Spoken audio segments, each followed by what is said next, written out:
De parte de Punto de Aparte, les damos la más cordial bienvenida. Nos alegra mucho que estén de nuevo con nosotros.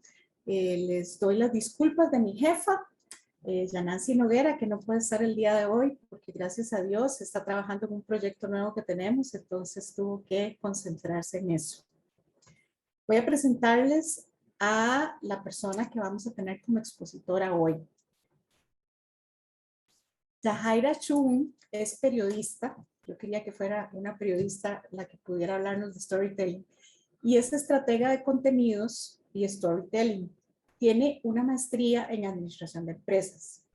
Entre otras cosas, fue la directora de la revista ECA durante 7 años. Es profesora de marketing en la Universidad Veritas y en el Tecnológico, donde imparte cursos de marketing de contenidos y storytelling aplicado al mercadeo y venta de productos y servicios. Actualmente es la directora de Historiería, una consultora en estrategias de contenido mediante storytelling que ella fundó en el 2018. Entonces, le damos la bienvenida a Yahaira y la dejo con ella. Hola, buenas noches a todos. Buenas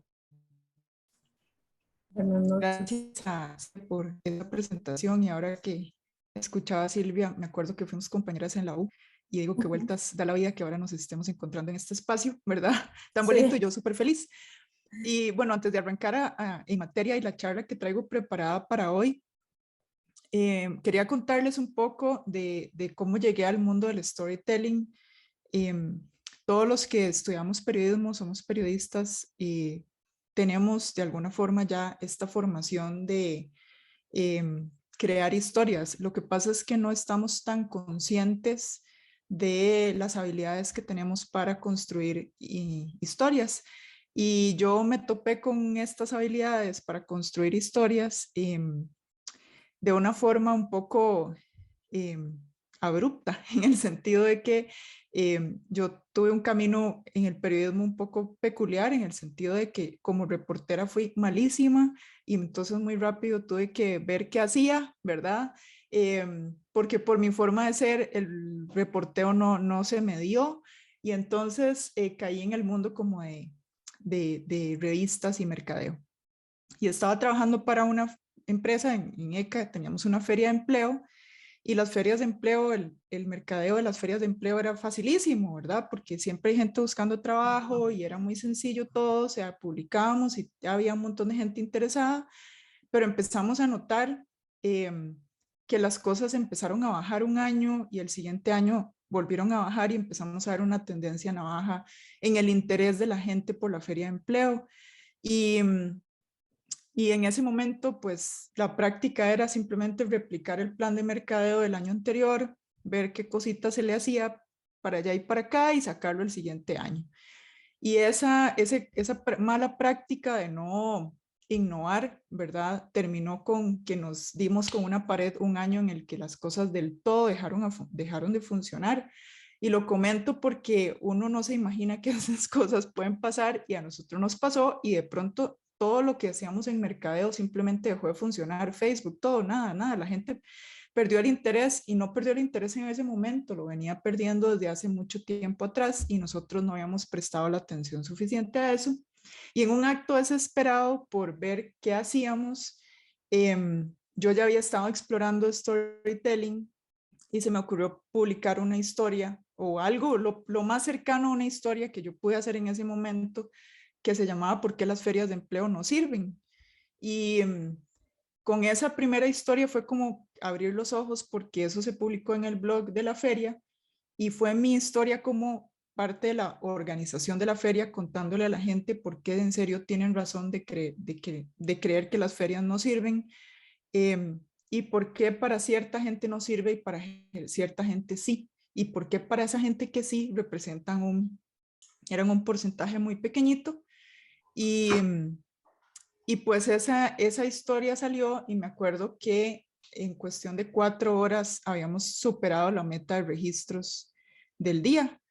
Y, y el reto vino después de eso, porque descubrimos que el storytelling, ese formato, había conectado con la gente y la gente había respondido bien, y ahora había que hacer muchas historias y replicar eso y volver a tenerlo al día siguiente y volver a hacerlo y yo realmente no sabía, ¿verdad? Digamos que fue un experimento que salió bien y que me dio cierta información, pero después de ahí me tocó que llevar eso a una ejecución de un presupuesto de mercadeo, de un plan, de ver cómo podemos contar historias todos los meses para dar a conocer esto, y entonces todo se complicó un montón.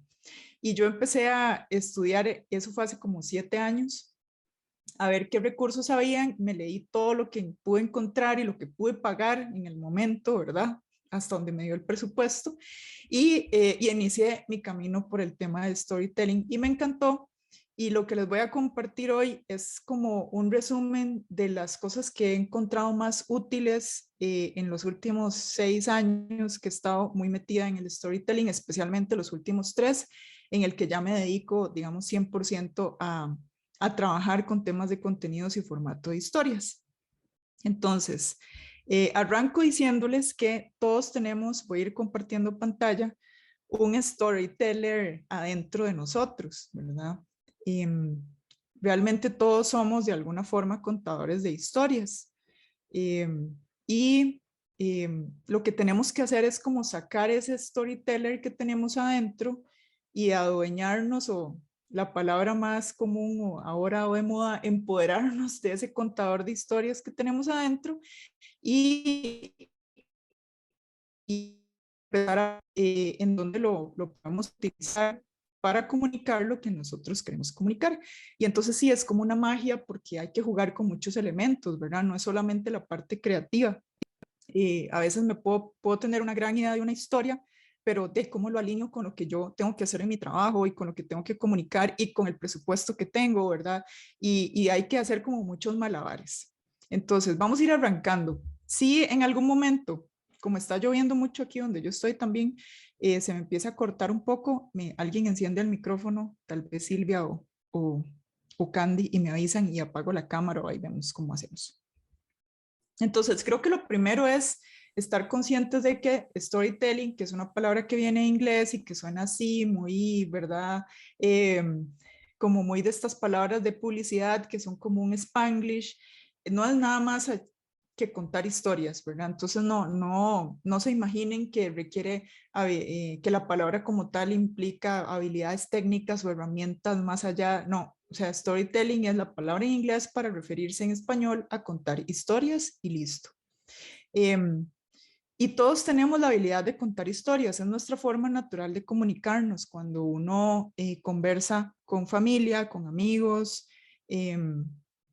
Uno llega y dice, uy, vieras lo que me pasó hoy, estaba aquí y en eso llegó esta persona y me dijo esto y al final tuve que hacer esto. Y eso que estamos haciendo en ese momento es una historia y lo estructuramos de forma natural. Lo que pasa es que cuando ya nosotros tenemos que llevar eso a un proyecto o a un comunicado, empezamos a ponerle capas encima porque entonces tengo que decir esto y esto no sé si suena bien y esto mejor lo copio y lo pego tal cual para no equivocarme y así empezamos a ponerle un montón de cosas encima y aquello deja de ser una historia y se convierte en otra cosa. Entonces, ¿qué es una historia y qué no es una historia? Una historia no es, no vamos a poder hacer historias como machotes, ¿verdad? Como decir, ay, saquemos, como hacemos en Facebook, 10 posteos de esto. No vamos a poder hacer eso con historias y creo que eso es algo que hay que desde el inicio aceptar. El proceso de construcción de historias es un poco más complejo y no hay una historia igual a la otra. Podemos tener 10 testimonios de 10 personas que recibieron el mismo crédito y las 10 historias van a ser distintas. Y entonces van a requerir un proceso de construcción distinto. Y por eso no podemos como hacer cosas tan machoteras.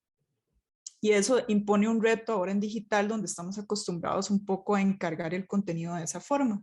Entonces tenemos que saber que el contenido en historias no puede seguir ese ritmo como me pasó a mí cuando trabajaba en la feria de empleo y me dijeron, bueno, ahora haga una historia todos los días para publicar y yo de ahí no pude, ¿verdad? Porque no funcionaba así. Tampoco es una cronología de hechos o una lista de hitos que haya tenido la institución, ¿verdad? Como decir, bueno, iniciamos en el año 90, en el año 91 nos pasamos a esta sede, en el año 95 abrimos tantos departamentos, ¿verdad? Eso no es que no sea importante, solamente que no es una historia, y no es una historia porque son datos sueltos, ¿verdad? No tienen ninguna connotación emocional, no tienen ningún protagonista. Entonces, el hecho de que yo las acomode cronológicamente o que hayan sido momentos importantes para la institución no los convierte en una historia. Y tampoco es que yo simplemente agarre y diga, me voy a poner poética y voy a poner, ay, sí, iniciamos aquí con todos los retos que teníamos de frente en ese momento, pero logramos sacar la tarea, ¿verdad? Y todo ese tipo de reacción bonito que decora, pero no, no quiere decir que eso sea una historia. Y ahorita más adelante les voy a compartir cuáles son los elementos claves para que podamos decir que esto que estamos construyendo es una historia. Y para ustedes va a ser facilísimo porque todos los periodistas de alguna forma ya llevamos un poco esa formación. Entonces va a ser muy fácil para ustedes identificar y armar.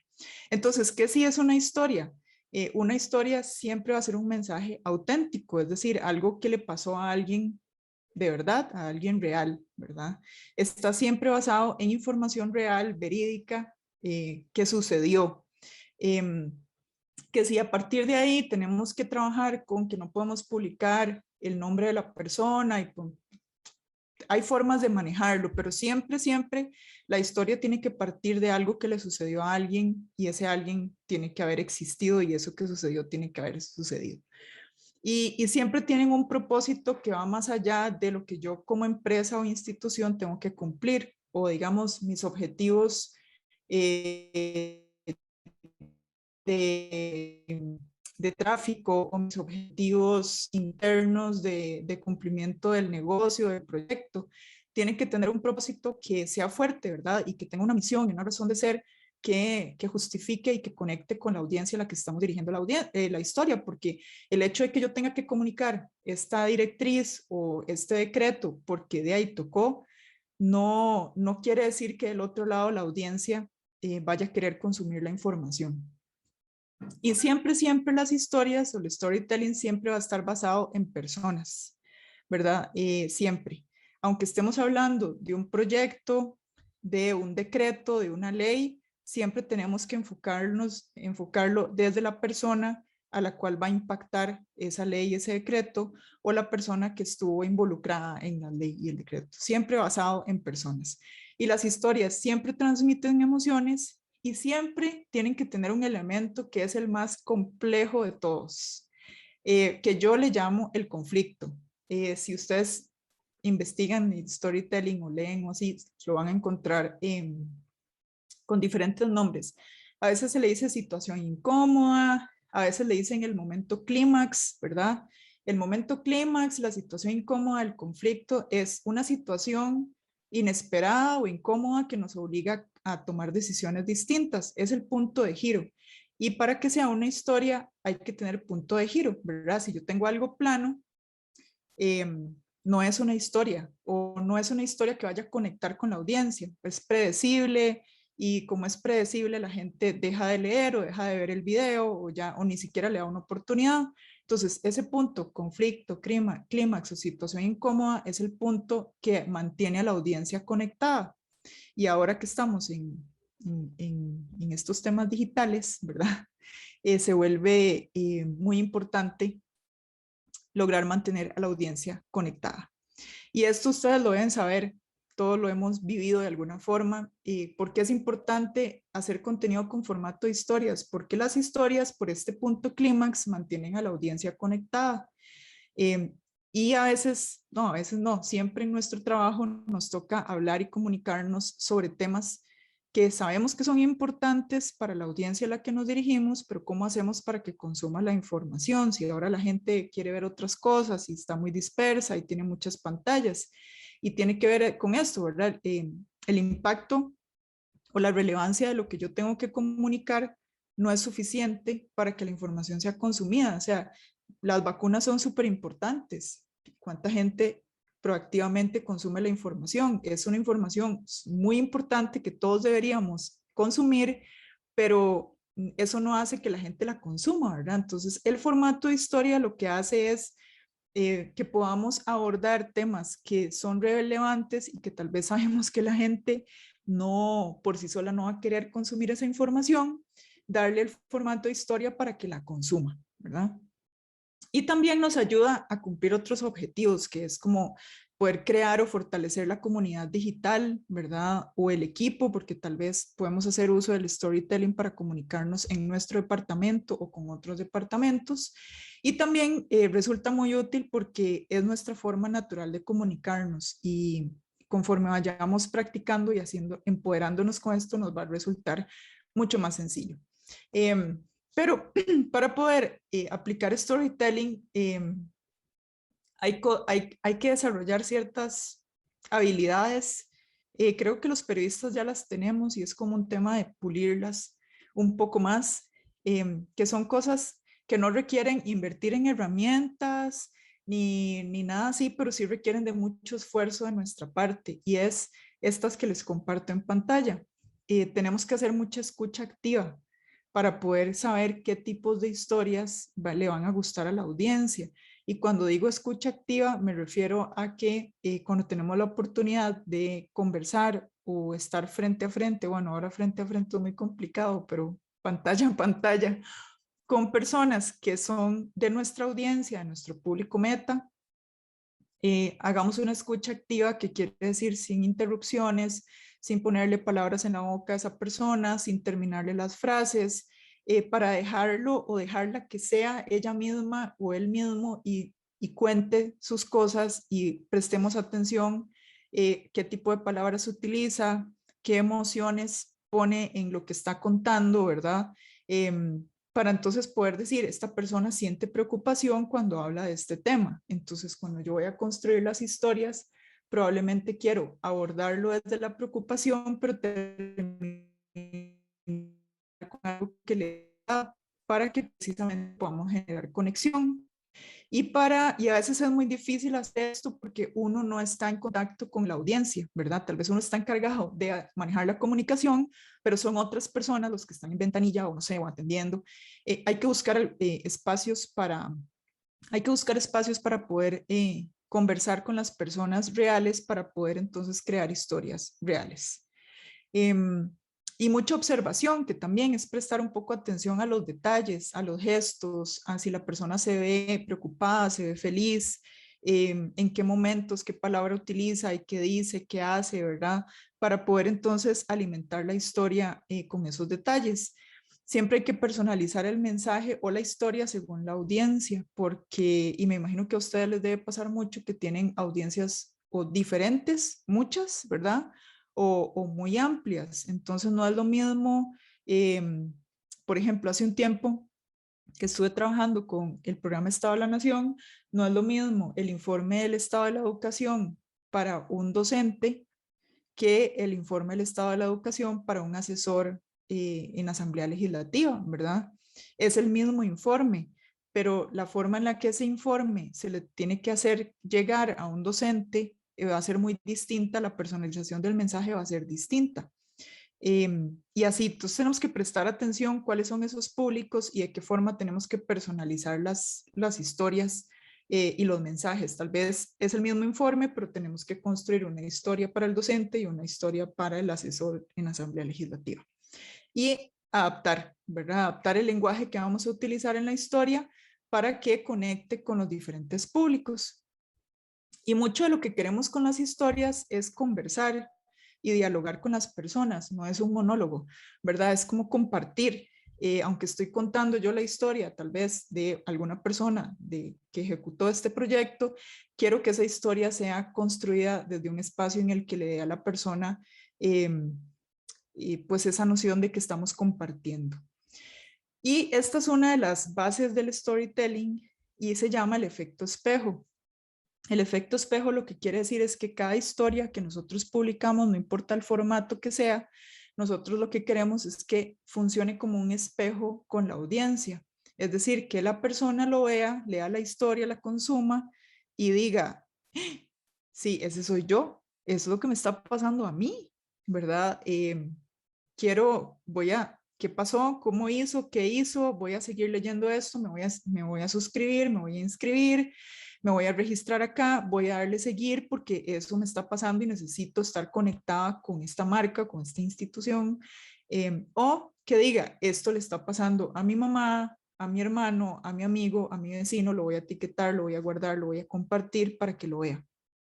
Ese es el efecto espejo, lograr que en la historia la persona se vea reflejada o vea reflejado a alguien de su entorno, porque en ese momento es donde suceden los siguientes puntos que les puse ahí.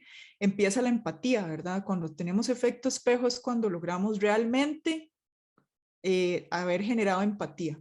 Y la empatía la podemos generar de dos vías, ¿verdad? La podemos generar de nosotros mostrándole una historia al público para que vean que lo entiendo, y también puedo sacar historias para que el público me entienda a mí, ¿verdad? Y me entienda a mí como institución por qué hago las cosas, ¿verdad? Y por qué tengo que tomar estas decisiones, ¿verdad? Entonces la empatía va en las dos vías. Y cuando tenemos esa empatía, vamos a haber logrado conectar. Es cuando la famosa frase conectar con la audiencia se logra cuando uno tiene este efecto espejo, quiere decir que hubo empatía y la gente conectó. Y en el momento que la gente conecta, la gente comprende, ¿verdad? Y dice, ah, por eso era que esto se hacía así, por eso es que yo estoy haciendo las cosas mal. Y cuando comprende, se genera una transformación, que la transformación es cuando uno mismo dice, ya no puedo seguir haciendo esto, o tengo que cambiarlo, ¿verdad? No es por aquí. Y cuando uno llega y hace esa reflexión, es cuando se genera la acción. Entonces uno dice, ok, ya no puedo seguir haciendo esto, ahora voy a tener, ¿qué es lo que tengo que hacer ahora? Y en el punto 4 y 5 es cuando nosotros vemos los resultados, digamos, como en comunicación y mercadeo, porque es cuando nosotros le decimos a la gente qué tiene que hacer, ¿verdad?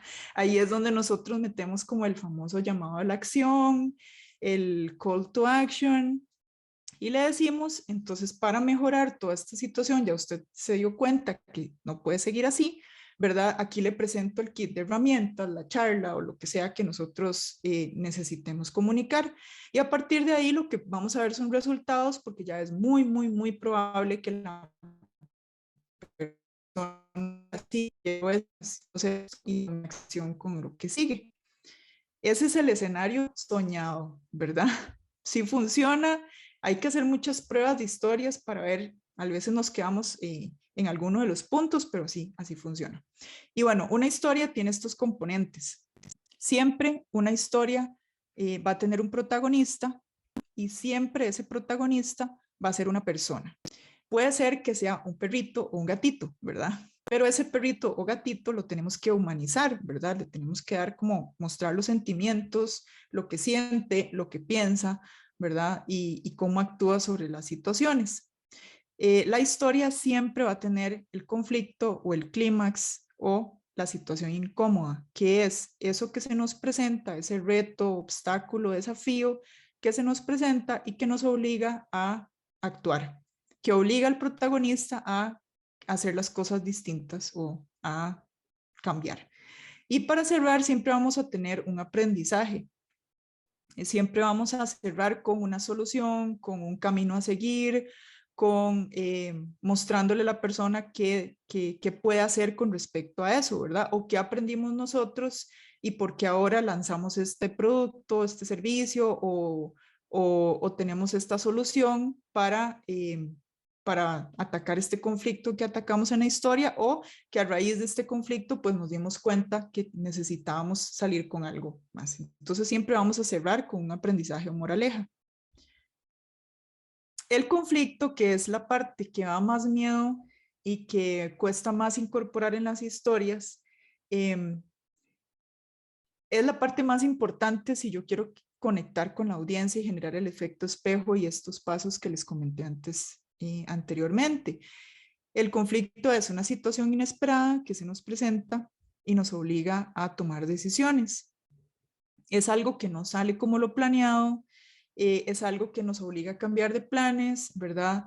Y tiene que ser algo que nosotros podamos compartir en la comunicación, ¿verdad? Porque aquí ya también empezamos a jugar con cosas de libro de marca o cosas que no podemos contar porque no se puede. Entonces tenemos que empezar a seleccionar conflictos o situaciones incómodas o de clímax que que podamos compartir y que digamos, bueno, esta situación ya se solucionó y gracias a que surgió esto, lanzamos el manual de buenas prácticas de esto y entonces ya eso pasó y hay un aprendizaje y un producto. Entonces eso ya lo podemos comunicar, ¿verdad? No vamos a escoger conflictos y situaciones que no hemos solucionado. A menos de que estratégicamente queramos hablar que estamos trabajando en una solución, pero si no, pues probablemente esas son cosas que vamos a dejar guardadas para trabajar más adelante. Y una buena historia se ve así, ¿verdad? Siempre las historias, las buenas historias muestran el triunfo desde los ojos del fracaso. Y nada más presten atención a su película favorita, su serie favorita, su novela favorita. Siempre el triunfo se muestra después de un montón de fracasos o esfuerzos o situaciones complejas, porque es lo que más nos gusta y lo que más conecta con cualquier persona. Eso quiere decir que la historia no puede ser plana, ni tampoco puede ser una historia ascendente, es decir, empecé aquí, todo me salió perfecto y llegué arriba y alcancé todo. Ese tipo de historias no generan tanta conexión, ¿verdad? Uno dice, le salió todo bien y ya, chao, ¿verdad? Las que sí generan conexión son las que bajan, ¿verdad? Las que llegan a un punto en el que el protagonista de la historia sufre, ¿verdad?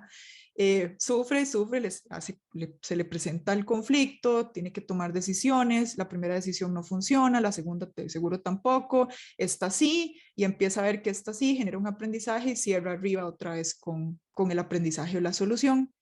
Y esto nos cuesta mucho en comunicación y en mercadeo porque es difícil, da miedo hablar, digamos, manejar una historia así cuando tenemos una marca, una institución detrás y uno dice, bueno, voy a afectar la marca, el nombre, hablando de las cosas que no salieron bien. No se va a afectar si al final voy a contar el triunfo de los ojos del proceso, ¿verdad?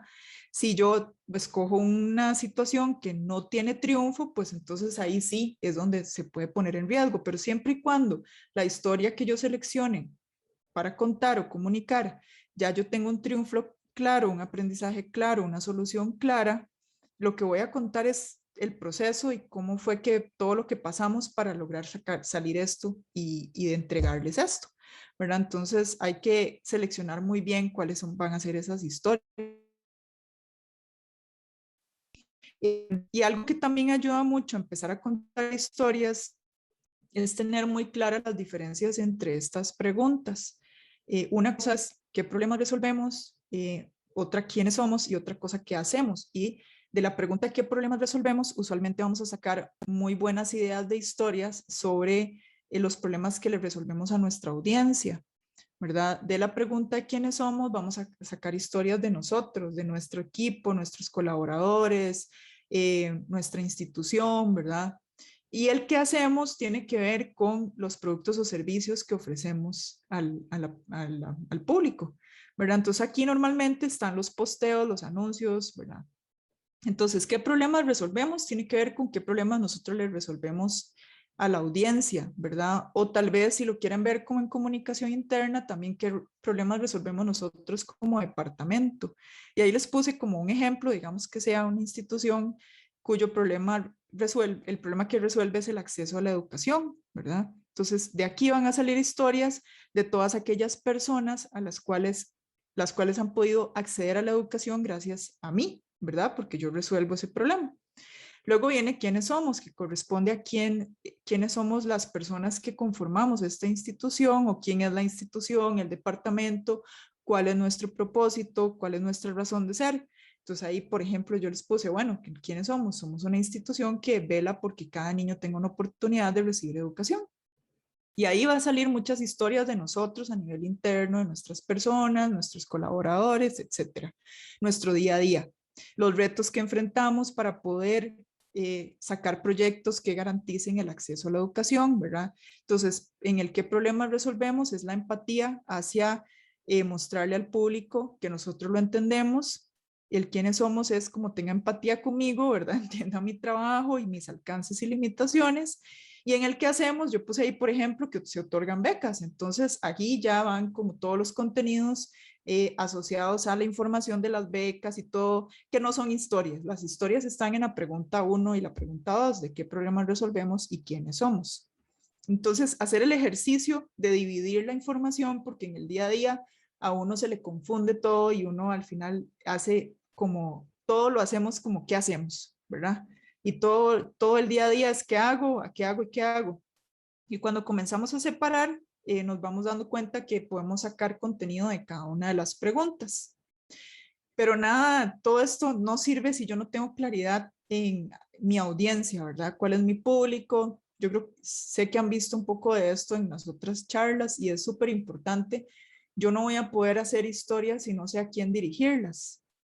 Si no tengo, y para poder dirigir las historias, yo tengo que tener información como psicográfica de la persona, es decir, intereses y necesidades, no solamente la parte sociodemográfica, es decir, no solo la edad y el grado académico, porque con eso no me alcanza para hacer historias. Digamos que yo no puedo hacer una historia con mujeres de 18 a 25 años que viven en el GAM, porque de ahí se me queda muy cortito.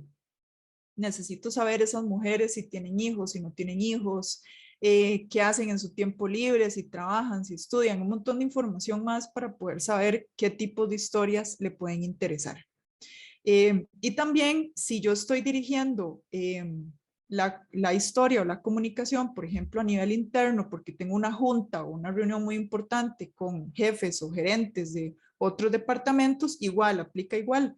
Tal vez ahí las preguntas que nos vamos a hacer tienen que ver con más la última que les puse acá, de esta reunión y estas personas que van a estar acá, que esperan de mí, ¿verdad? Con lo que yo voy a presentar, que van a resolver ellos. Y eso me va a ayudar a, a crear historias también en presentaciones, que es lo último que les voy a presentar el día de hoy. Las buenas historias siempre, siempre se tratan de sentimientos universales, siempre. Eso es lo que genera conexión. Y aquí les puse algunos ejemplos. Sentimientos de superación, de esfuerzo, fracaso, sacrificio, ¿verdad? Entonces, si yo tengo que hacer un comunicado de, no sé, un decreto que va a afectar a las pymes, ¿verdad? Entonces yo tengo que empezar a buscar la historia de la pyme y tengo que buscarle un sentimiento universal a la historia, es decir, voy a mostrar cómo esta pyme se ha superado gracias a esto y que por eso logramos sacar este decreto que va a permitir que al igual que ella, otras se puedan superar. O si la voy a hacer de esfuerzo, o si la voy a hacer de sacrificio, o si lo voy a hacer de fracaso. Lo demás que el proyecto, la pyme, todo eso es como elementos que vamos agregando, pero tenemos que tener muy claro cuál es el sentimiento que voy a trabajar en la historia. Y creo que eso es relativamente fácil para los periodistas. Uno a veces lo mandaban a hacer una nota y uno decía, uy, sí, es que esto es una historia de motivación, ¿verdad? Es exactamente eso que uno trabajaba cuando estaba haciendo notas o cuando trabajaban en la parte de reporteo, si en algún momento trabajaron en eso, o cuando uno le toca escribir testimonios, ¿verdad? Incluso a veces uno hasta entrevista a la persona, no ha escrito la nota, pero ya uno sabe que va a ser una historia de motivación y uno se la imagina y hasta siente y todo porque uno va percibiendo esas mismas emociones del entrevistado. Entonces, esa parte es muy importante porque hay que darle esa conexión emocional a las historias. Y aquí les voy a compartir de este handbook de Microsoft, que son lecciones de storytelling, que ahí les puse el link, después les puedo compartir la presentación para que les quede el enlace. Está en inglés, pero es un handbook de todos los errores y buenas prácticas y todos los aprendizajes que ha tenido Microsoft para hacer comunicación. Y la comunicación de ellos en historias es muy compleja porque tienen públicos muy amplios, son una marca que cuida mucho su imagen, etcétera. Entonces, yo rescato como unas 6 lecciones de todo el libro que son muy aplicables en cualquier contexto. Lo primero es que hay que ser real y auténtico, ¿verdad? Uno no quiere inventar cuando va a hacer historias, no quiere ponerse a inventar que hubo una persona y digamos que le funcionó esto y digamos que cuando se le presentó este reto, ya ahí empezamos a meter cosas que no son reales y la historia empieza a perder autenticidad y la gente lo nota rapidísimo. Y eso, ¿cómo lo nota? Se desconecta, no consume la historia porque dice, no, hombre, jamás esto no pasó, ¿verdad? Se ve demasiado falso. No. Entonces, tenemos que basarlo en personas reales y situaciones reales. También la historia tiene que ser confiable. ¿Y qué significa que sea confiable? Que yo ponga las fotos reales, ¿verdad? Que no todo lo trabaje con con imágenes de stock, con fotos de personas europeas, ¿verdad? De algo que descargamos en un banco de fotos que no se ve una persona de Costa Rica. Todo eso tiene que ver con confianza en digital. Siempre poner a las personas primero. No es la historia del producto, del servicio, del decreto, del proyecto, del manual, es de la persona que lo desarrolló, de la persona que lo ejecutó y de la persona que lo recibe. Entonces, siempre las personas tienen que estar de primero. Siempre hay que hacer el contenido a la medida de la audiencia a la que la estamos dirigiendo, es decir, adaptar el lenguaje, adaptar las palabras.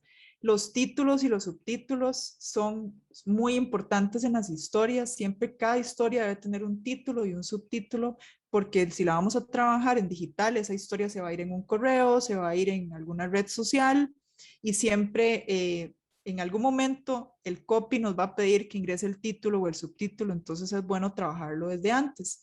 Y también pensar visualmente. Yo estoy haciendo esta historia y cómo puedo ponerle imágenes de una vez. A veces, tal vez si estamos trabajando testimoniales es más sencillo, pero a veces hay que hacer historias, como el caso de Microsoft, que tienen que trabajar historias de conceptos como la nube, ¿verdad? El ingeniero que desarrolló la nube y visualmente que es una persona en una computadora. ¿Cómo podemos ir más allá de eso? ¿Verdad? Entonces, pensar visualmente, porque todos pensamos visualmente. Cuando nosotros pensamos en algo, lo primero que hacemos es poner dentro de nuestro cerebro una imagen a eso. Entonces, tenemos que ver de qué manera empezamos a agregar ilustraciones, fotos, animaciones que permitan entender la historia, porque sin imágenes queremos como tomar control de esas imágenes que la gente va a poner en su mente. Entonces, algunas de las lecciones, las historias que verdaderamente nos atrapan son de personas. Entonces, siempre nosotros, bueno, ustedes van a tener el reto de que tienen que comunicar algo, un proyecto, eh, un mensaje, un comunicado, ¿verdad? Y hay que ver de qué manera le pongo un protagonista a ese comunicado, que el protagonista pueden ser ustedes, alguien, la institución como tal, o puede ser el público, alguien del público o alguien en medio que tiene que ver con el proceso. Siempre es, las historias que nos atrapan son de las cosas que la gente ha hecho, lo que han transformado, los retos que han enfrentado, lo que han sacrificado las personas involucradas con el proyecto o servicio. Y aquí les pongo algunos ejemplos. Bueno, este ejemplo es de automercado y me lo encontré ahí, le di seguimiento porque me gustó mucho. Vean que ellos hicieron como muchos experimentos. Yo no trabajo con nadie de automercado, solamente lo guardé porque me pareció, me llamó la atención. Pero vean los diferentes posteos en redes sociales.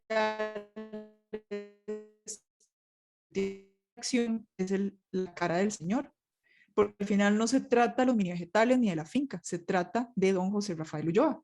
Eso es con lo que uno conecta con el Señor. Entonces, la publicación que tiene la foto de él, en donde podemos ver la cara, en donde está el nombre de él desde el inicio, es la que generó más conexión. ¿Por qué? Porque probablemente desde el inicio ubicamos el Señor, la finca, los mini vegetales, pero con las otras es la finca, con nosotros son los mini vegetales y tal vez cuesta más que la gente le dé una oportunidad.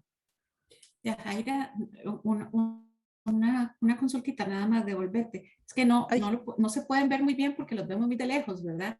Sí. Que nos pudieras como mostrar, digamos, sí, ya puedo medio ver que la del Señor realmente sí tiene muchos más likes, ¿verdad? Mucho más me Sí, gusta que incluso las la que otras, ¿verdad? de la que tiene menos es el video, para que vean que el formato, ahora hablamos mucho que los videos son importantes, claro, son importantes, pero el formato solo no hace que las cosas tengan interacción, ¿verdad? Se requiere un buen formato y una buena historia o un buen contenido. Y en el caso del video, que es el que están viendo a la derecha, que dice más de 600 productores, vean el texto súper corporativo para una red social, ¿verdad? Entonces, y no genera mayor conexión. En cambio, el texto de la publicación que tiene más interacción es mucho más coloquial y más simple y más una persona, don José Rafael, quién es y lea la historia de él aquí, ¿verdad? Hasta también me deja con un poco de curiosidad de saber más sobre él, y no me lo cuenta ¿Podrías todo. leer? No la ya. Sí, nada más voy a hacerlo un momentito. Es que voy a dejar de compartir para pasarme a compartir en escritorio para poder compartírselos, leerlo bien porque ahí me tapaba la barrita de Zoom.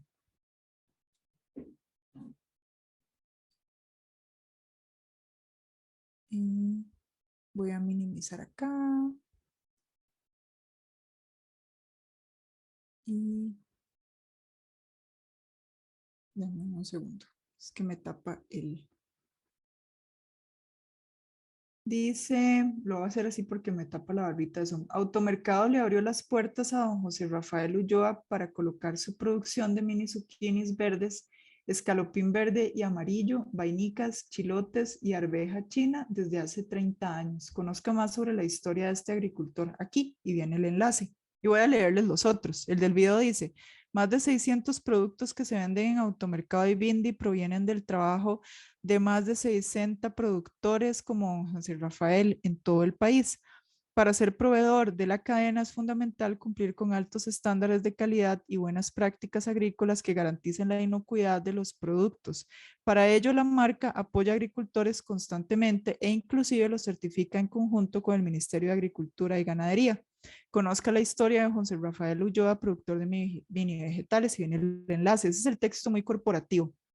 Luego los otros dicen, detrás de la producción de mini vegetales de don José Rafael Ulloa está el bienestar y el sustento tanto de su familia como de muchas familias más que trabajan a su lado, inclusive en los tiempos tan difíciles como los actuales. Conoce aquí más sobre la producción de mini vegetales, viene el enlace, y el otro dice, José Rafael Ulloa, productor de mini vegetales para automercado, asegura que ser agricultor es una vocación que se trae en la sangre y que tiene, y que tiene su vida de felicidad, que se trae en la sangre y que tiene su vida de felicidad, de salud y fuerza para levantarse cada día. Conoce aquí más sobre la producción de mini vegetales de don José Rafael. En realidad, uno no quiere conocer sobre la producción de mini vegetales, uno quiere conocer sobre él, ¿verdad? Que creo que es como lo que hace la diferencia con el texto que tiene más interacción. Lo otro es con respecto al tema, por ejemplo, cuando trabajamos testimoniales, ¿verdad? La narración debe tratar con personas reales y si estamos trabajando testimoniales con storytelling, hay que dejar que las personas sean como son, utilicen las palabras que son y, y empezamos, aquí es donde les digo el tema de la escucha activa y también dejarlos que manejen su propio lenguaje, porque a veces queremos que digan ciertas cosas en específico. Yo estuve trabajando en un proyecto de una fundación en donde al final los testimonios eran para la memoria y se rechazó porque al inicio se habían rechazado porque todos eran iguales. Entonces el gestor del proyecto dijo, no puede ser que hayan 10 personas que hayan lo mismo, tengan opiniones iguales, ¿verdad? Algo pasó aquí, metieron mano y de una forma no se hizo con mala intención, pero lo que había sucedido ahí es que le decían, diga cómo usted se benefició gracias a que, ¿verdad? Y del otro lado, ¿qué pasa? Que tenemos una persona que está hasta temerosa porque tal vez si me otorgaron un crédito le debo plata a este que me está entrevistando, entonces de qué manera estamos sesgando las respuestas, ¿verdad? Y por el otro lado tengo miedo que me van a grabar y no sé, y quiero hacerlo bien, entonces mejor digo lo que me dijeron que diga. Entonces hay que también cuidar esos detalles del espacio y de cómo creamos un espacio seguro para que las personas se sientan bien y compartan de forma natural cómo vivieron la historia de beneficiarse sobre el proyecto, el préstamo o lo que sea que estemos queriendo dar a conocer.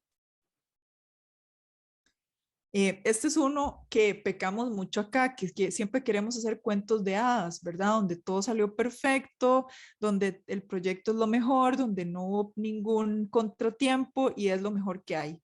Y eso genera muchísima desconfianza en la audiencia. La persona que lee eso dice, no, no me lo creo. Nosotros todos somos así. Entonces, la gente quiere confiar en lo que está leyendo. Y confiar implica que la historia sea auténtica y auténtica implica que en la vida las cosas no salen perfecto nunca. Entonces tenemos que comunicar los procesos de forma real, de forma en la que hablemos de los retos, pero no así por encimita, porque a veces es, sí, ya hablé de los retos, es que las cosas salieron muy difíciles, enfrentamos muchos retos y ahora salimos con esto y ya, no especificamos en nada. Eso tampoco da mucho, ¿verdad? Hay que contarlo de forma real y contar realmente los retos y el clímax y las situaciones de conflicto que enfrentamos. Los lectores no van a avanzar ni en el video, ni en el manual, ni en el comunicado, ni en el blog, ni en nada si se encuentran una palabra que no entienden. Por eso es importante el tema de la adaptación de la historia a la audiencia o al público al que la estoy dirigiendo. Porque si estoy, como en el caso del informe Estado de la Educación, dirigiéndolo al docente, probablemente quiero hacerle un resumen de ciertas partes, ¿verdad? O quiero comunicarle con un formato de historia las partes más importantes utilizando un lenguaje que sé que el docente domina. ¿Para qué? Para no mandarle un informe que apenas el docente llegó a una palabra que no entiende, dejó de leerlo porque el cerebro busca protegernos, ¿verdad? Entonces, cuando nosotros nos topamos con una palabra que no entendemos, y lo que está sucediendo es que el cerebro dice, no se complique, no sufra, deténgase aquí y pase a otra cosa, ¿verdad? O sea, si nosotros queremos que la información se consuma, tenemos que entonces jugar con palabras que el público meta pueda entender, o hacer metáforas, o ver de qué manera podemos incluir en la historia oraciones que expliquen la palabra compleja. Los titulares, que son muy importantes y que después de el titular, la primera oración es la más poderosa para que la gente siga leyendo la historia, y esto aplica en especial en redes sociales, en todo, pero en redes sociales mucho más. Tengo que tener un titular y saber que lo que sigue después del título o la primera línea del copy es lo que hace que la gente se detenga. La combinación entre foto y copy, ilustración y copy, o sea, la primera línea, el copy, lo que se pone arriba, o video y la primera línea de la descripción del video es lo que hace que la gente tome la decisión de si consume o no la historia que le estamos mostrando. Y hay que imaginarse que cuando uno hace un título está así, como con un megáfono en redes sociales, ¿verdad? Así como gritando el título, ¿verdad? Entre toda la gente que está haciendo scrolling en la red que sea. Entonces, no es suficiente con que yo tenga el megáfono, tengo que también decir algo que haga que la gente me vuelva a ver. Y ese es el título. Entonces, las historias se recomiendan que siempre también tengan un título. Y que una buena foto, una buena ilustración, unas buenas tomas van a actuar como un obstáculo positivo. Es decir, que la gente se va a detener para ver qué es eso. Entonces tenemos que jugar con esos elementos de atraer el ojo, ¿verdad? Del título, de la primera línea, de la ilustración, de la imagen. A veces ponemos de imágenes o fotos que son como un poco aburridas o no dicen nada, y entonces no estamos atrayendo el ojo hacia la historia y hacia el contenido que queremos que la gente preste atención. Y ahí, digamos, perdimos la oportunidad de que la gente se detuviera. Y quiero mostrarles, ya para entrar en el último bloque, 3 estructuras básicas para crear historias. Hay muchas estructuras, muchas. Estas son 3 que son bastante fáciles de aplicar para un periodista que está acostumbrado a redactar, a mí me gusta mucho y son muy útiles para diferentes escenarios. Les voy a decir como en cuál aplica y qué mejor, digamos, de los experimentos y las cosas que yo he hecho, pero uno puede ponerse creativo y aplicarlos en otros escenarios. Ya depende mucho también del estilo de cada uno a la hora de contar historias. Entonces, la primera es lo que yo le llamo la estructura básica de 3 actos.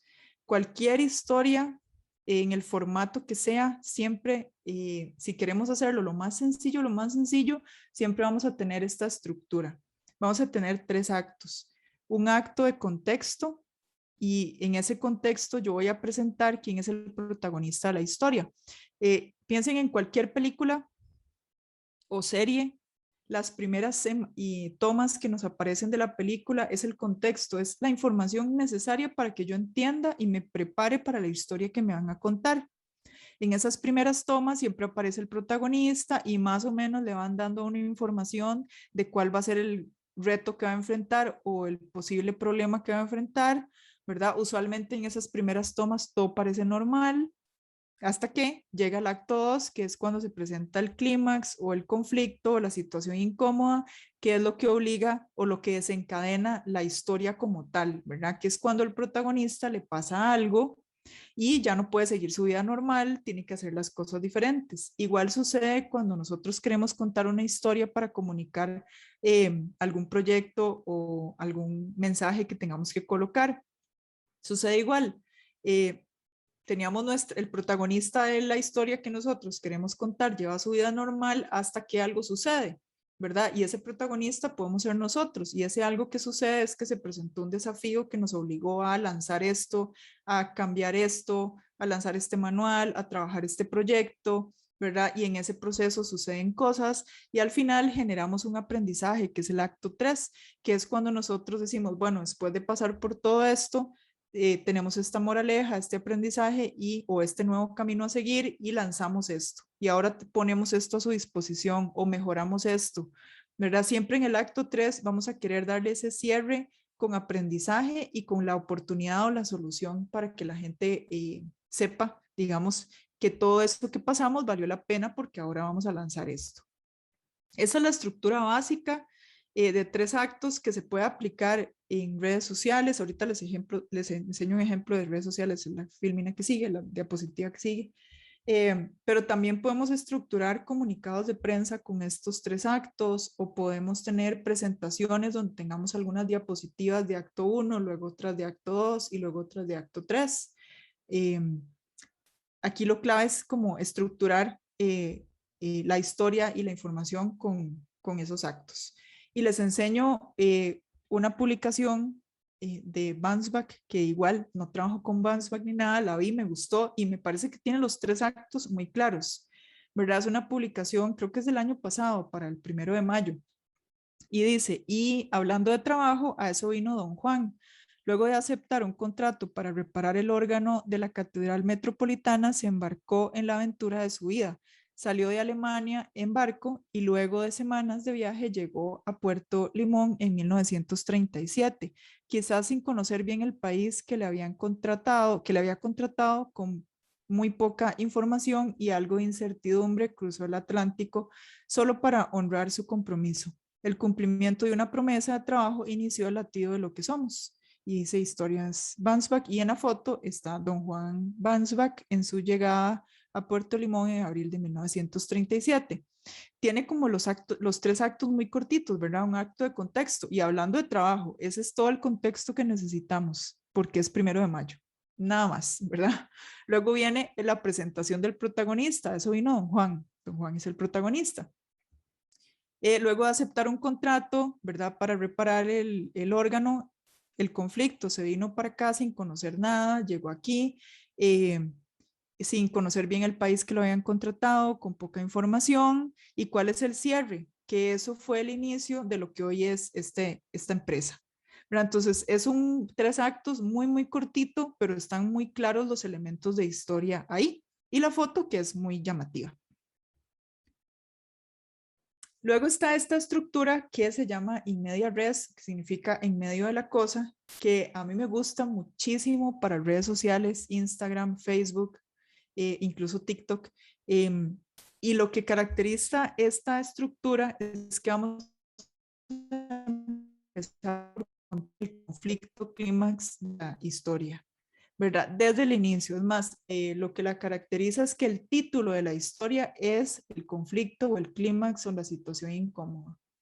Y luego lo que vamos a hacer es desarrollar 3 actos, en donde los actos vamos a contar cómo llegamos a esa situación y cómo lo solucionamos.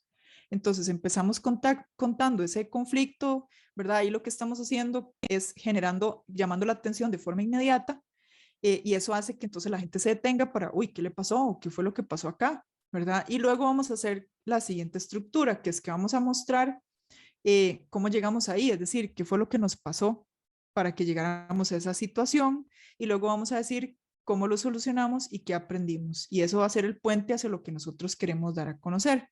Y les voy a enseñar un ejemplo de historiería para que vean el título y cuando se pone el conflicto desde el inicio. Entonces, en este le puse como una rayita naranja. Las últimas 2 semanas han sido difíciles. Ese es el conflicto. Han sido 2 semanas difíciles. Y luego lo que sigue es el desarrollo de, no lo puse todo porque yo tiendo a hacer historias muy largas, entonces, pero se pueden meter al Facebook si las quieren ver. Y ahí puse, me ha costado concentrarme porque actualmente comparto el rol de cuidadora de mi abuela, entonces sentarme a redactar, crear contenido después de llevarlo a una cita médica con todo lo que implica movilizar a un adulto mayor de 90 años con demencia es difícil. ¿Verdad? Entonces, es un tema de que la primera línea se convierta en un título con conflicto para que la gente vea la foto, vea la línea y diga, ay, ¿qué le pasó a Yajaira? Voy a leerme la historia, a ver qué fue lo que pasó acá. La otra que puse es, nada es más revelador que enfrentar una enfermedad. Igual, probablemente la gente dijo, Jair está enferma, ¿quién está enfermo? Voy a leerlo, a ver qué. No sé si les ha pasado que se meten a Facebook y alguien se etiqueta en el hospital y pone, espero que todo salga bien, y no ponen nada más. Y uno dice, ¿pero qué pasó, verdad? Eso es el inicio de esta estructura. Me voy a devolver de estas. Ay, me adelanté. No, voy de nuevo. Es el inicio de esta estructura en media res. Pusieron el conflicto, pero no nos contaron qué les pasó ni cómo lo solucionaron y por eso quedamos con esa sensación, ¿verdad? Esta funciona muy bien para redes sociales. Y luego puse esta otra que puse, siempre hago las presentaciones a última hora. Las 3 historias estaban hechas para vender un curso, ¿verdad? Entonces al final, al cierre de la historia, había información sobre el curso, que era lo que yo quería comunicar en ese caso en específico.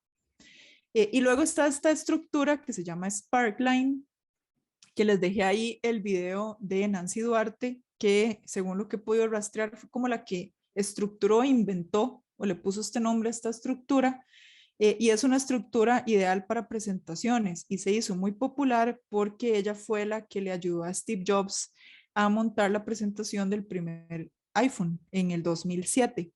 Y lo que consiste es en mostrar momentos de cambio, ¿verdad? Pero hay que ir llevando a la audiencia de estos somos en este momento y esto podríamos estar. Así estamos ahora, así podríamos estar. Entonces es ir como bailando entre diapositivas, entre así estamos ahora, así podríamos estar.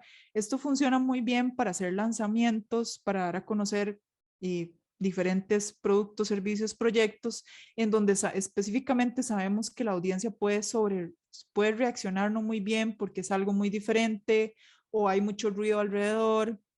Entonces, en este caso del iPhone, el iPhone en el 2007 era un producto demasiado innovador y disruptivo para ese momento.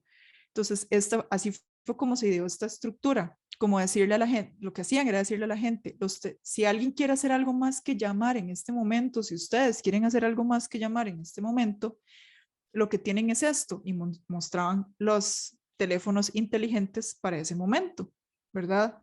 Saquen, ¿quién aquí tiene uno? Saquen uno, ¿verdad? Incluso si quieren revisar después del lanzamiento para que lo analicen desde un enfoque de estructura. Y luego van diciendo, bueno, y así podría ser el teléfono y así es el iPhone. Entonces, funciona muy bien para ese tipo de presentaciones. Y finalmente, cierro diciéndoles que el storytelling es para valientes porque requiere hacer las cosas diferente, requiere un poquito más de tiempo, más de recursos, pero cuando uno se esfuerza realmente por construir una historia, la gente responde súper bien y súper rápido y no le da a uno demasiada información y las cosas se aceleran mucho. Entonces, espero que se animen a explorar y a experimentar con el formato de historias y que disfruten el proceso también de construir historias, que es bastante bonito.